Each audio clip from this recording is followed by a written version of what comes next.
नुसती युती थोडी होईल. शेवटी दोघं ठाकरे बंधू आहे, दोघांचं नातं आहे भावाभावाचं. आणि शिवसेना आणि मनसे सुद्धा भाऊ भाऊ व्हावेत अशी अपेक्षा शिवसैनिकाची आहे. रद्द असं नाही म्हटलं, ते ती तिथीनुसार करावं असं म्हणणं आहे.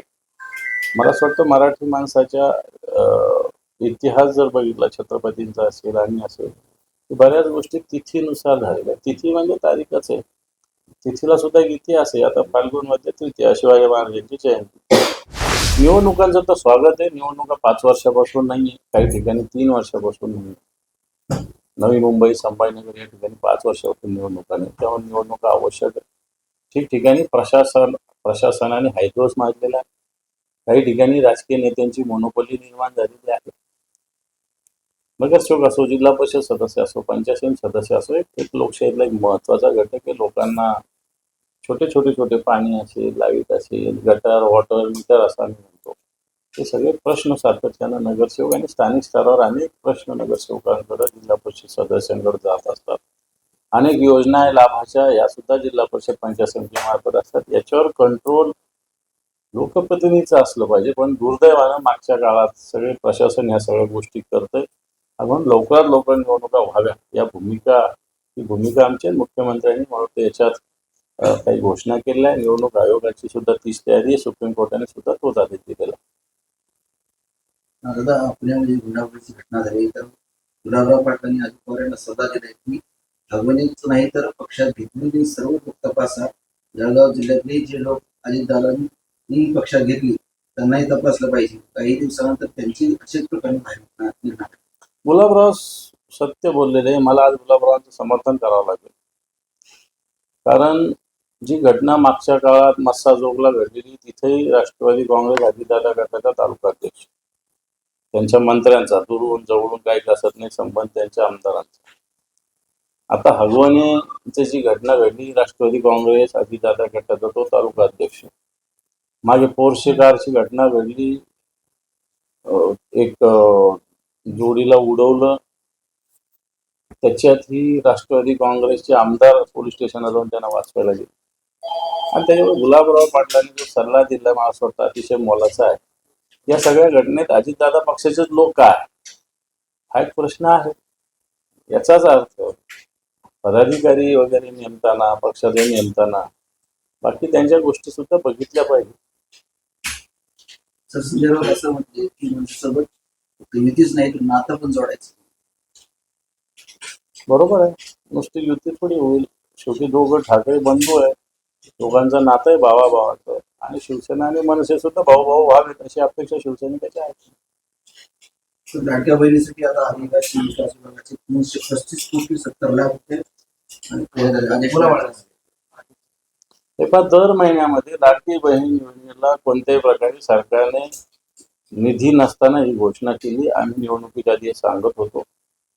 आता सरकार दर महिन्यामध्ये कोणतंही नियोजन पूर्णपणे वर्षभराचं सरकारचं लाडकी बहीण योजनेचं नाही.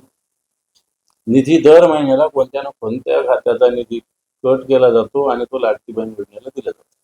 लाडकी बहीण योजना चालली पाहिजे, उलट त्याचे 2100 रुपये दिले पाहिजे. परंतु राज्य सरकारने उत्पन्नाचे स्त्रोत वाढवले पाहिजे. राज्य सरकार सध्याच्या घडीला लूट करते, राज्याची लूट अशा पद्धतीनं चालू असताना असे प्रकार सातत्यानं होत आहेत.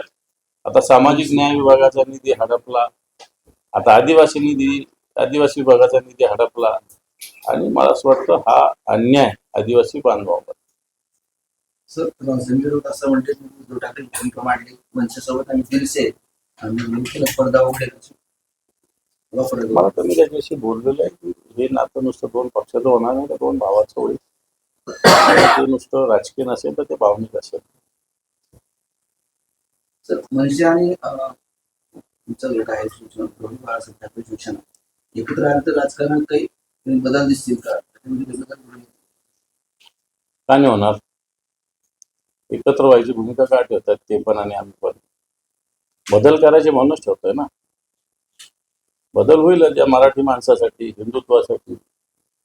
एक आणखी ताकद जी आमची काही का असत नाही, थोडी इकडे विभागली, ती एकत्र होईल, वजन मोठं होईल. एवढंच.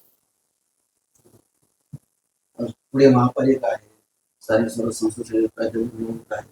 मनसे सोबत आली तर किती फायदा होईल तुम्हाला? फायदा तोटा याच्यात बघायची गरज नाही. मला असं वाटतं की एक महाराष्ट्राच्या हितासाठी हे व्हावं अशा प्रकारची सगळ्यांची अपेक्षा. फायदा तोटा एक वेगळा विषय आहे. परंतु अनेक वेळा असे प्रयत्न झाले की परंतु आता कुठेतरी पडदा उघडणार असं सुरुवात संजय राऊत यांनी केली. ही उद्धव ठाकरेंची भूमिका असं म्हटली जाते. आता हा पडदा आम्ही पण बघायला उत्सुक आहोत, सगळे शिवसैनिक सुद्धा. लवकर उघडावा असंच आमची अपेक्षा आहे. कारण एकीकडं उद्धव साहेब, राज साहेबांनी ज्यावेळेस भूमिका मांडली त्याच्यानंतर उद्धव साहेबांनी त्याला प्रतिसाद दिलेला आहे.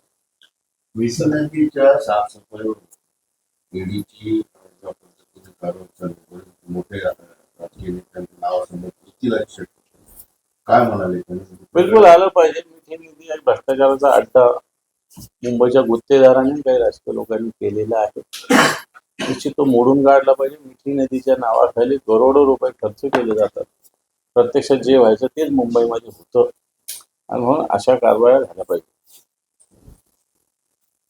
संभाजी भिडेंचा तो रद्द करण्यात असं पुढे रद्द असं नाही म्हटलं, ते ती तिथीनुसार करावं असं म्हणणं आहे.